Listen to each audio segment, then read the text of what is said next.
folks, I'm Tom Vasel. Welcome to Look Back. This is where I go back a year, 5 years and 10 years ago and talk about the reviews I did then. Although 10 years ago is not going to show up today, but that's okay because there was a ton that I did 1 and 5 years ago. So let's get started. First of all, last year I took a look at Dark Souls, the board game. Now this is one that I took a lot of heat on, mostly from people who like the video game. But the fact is this, folks. Regardless of whether you like the video game or not, I never played the video game, the board game itself was not fun. Has beautiful miniatures, looks cool and everything, but the fact is that you essentially are just grinding in a board game, and I didn't enjoy that at all. I also took a look at Heroes and Tricks, which is a interesting sounding game where you have special heroes. It's a trick-taking game, but it was just way too chaotic and way too random for there to be any kind of real strategy. Looks pretty, though. Then I took a look at Zooscape. This is kind of an animal, another beautiful game. As you're trying to collect different animals, it works okay. There's some interesting aspects to it. Pancake Pile Up. This is a dexterity game for kids where you are literally, basically you can make a relay race and moving pancakes from one spot to another spot. And if all else fails, your kids can play with these as toys. Smash Up, What Were We Thinking? This is the one where you're starting to say, are you running out of ideas? You're using grannies as a faction? But it works. They continually put out good expansions for the game. Quest of Alaria. This one is beautiful artwork and such. It's kind of like Lords of Waterdeep, the card game, as you are collecting resources and heroes that you need to go out and accomplish missions. And then I did Shiba Inu House. This is a game with these little dogs, and you see a picture and you got to use your cards to build that picture, which on the higher levels can be pretty tricky and a lot of fun. Flying Kiwis is a game in which you are shooting things and trying to make them land. It's a dexterity game, works well with kids. Lion Guard, Protect the Pride Lands. Now this one really surprised me because this is a kids game from the mass market based on a cartoon. But it's a very good cooperative game as you are trying to not let the hyenas get too close to you and you're trying to move characters. It's really well done. Offers some good decision making. I also took a look at the expansion for Tama, Senseis Path, which is essentially just more cards, but considering how good the original game is, more cards is a bonus. And then Magic Maze. Magic Maze continually just does well for me. I really love this game. I played it a year ago, fell in love with it, and have continually played it. There's 17 different variations and even more with the expansion later on. But just the base game, I think like level 4, I could play on that level for a really long time.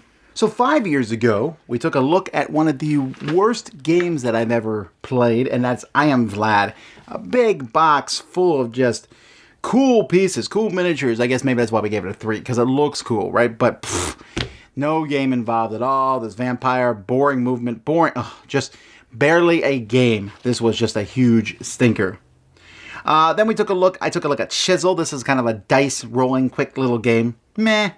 Ponder, again about moving frogs across a pond. Meh. And I don't mean this to sound negative about both these games, but they were just okay. Then we have Jumba. Now this one has gone up for me.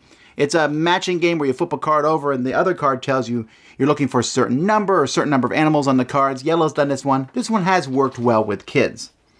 Galipeau Go. This one also my kids liked, but this one is like a speed. You have these mutated animals and you're looking for matching characteristics and like a speed slapping style game. Las Vegas. This is a game that I think that a lot of people really enjoy this one, dice rolling and kind of push you out. I thought it was okay. It's enjoyable. Z likes this one a lot more than I do. Hero Brigade is like a 2-player, put cards in a grid. It's superhero themed, but a little puzzly, a little bit attacking towards each other. I thought it was an interesting back and forth style game. Then we have Road Rally USA. This is a racing game that really suffered from, the game itself was fine as you moved around through the USA, but the components were so poor. Hopefully this, whenever it gets reprinted, the company will do a better job than that. Hoplomachus, Lost Cities. This was one of the Hoplomachus style games. Nowadays, they're really well known for their Too Many Bones game. That one has like kind of pushed Hoplomachus to the side. But before that game came out, Chip Theory had these like Russian arena fights where you fought each other and you lost chips. It was a decent game. It was a good little fighting game. Nothing spectacular, but I enjoyed it. Rasheed. This one here, you'll notice the ranking of 7, which I still kind of hold to today. It would probably have an 8 easily, but the rule book was extremely difficult to understand. The writing on the board and many of the places was almost incomprehensible. There's a lot of hard things to figure out, but a good solid Euro game. Star Wars, the card game. Now this one has dropped a bit for me. I never actually got too many of the expansions. I got some of them. I collected some of them until I realized I couldn't keep up with a living card game. They've just canceled this, I think, just this past year. So it lasted a pretty long time. And the idea of it, the back and forth game from Eric Lang, it worked okay, but it never felt really that strongly with the Star Wars flavor to it. Then we have Crossmaster Arena. This is a game that's fallen a little bit. The miniatures are really cool. The little chibi, they're pre-painted. They're great. It's fun. There's just a lot of games in this genre now, so that's why this one has dropped slightly. But it works well, and it had a really great tutorial system on how to play the game. Room 25. Room 25 is a game, I think the Cube, the board game. Now this one goes up more if you add the expansions in, and I almost only will play with the trader in this one as you're trying to get out of this cube full of death traps and things, but one person wants people to fail. Then Ristorante Italiano. This is a game in which you're running a restaurant, a theme in which should be in more games. And yet, this one is really solid. Get the foods, ingredients, fantastic game. Might be hard to find, but I really enjoyed it. Fantasy Business. This is one I reviewed 5 years ago, although it came out much longer than that. This one I kind of fluctuate on. Right now, I'm wafting high on this one, where you will get these different items, and then you write down the prices that you're going to sell them for, and only the lowest price is the one that gets sold. So you're working with other people saying, look, we can both get more money if we both have a higher price. I'm running a lower one. Really cool game, but can really make people mad. And then finally, from 5 years ago, Fairy Tale.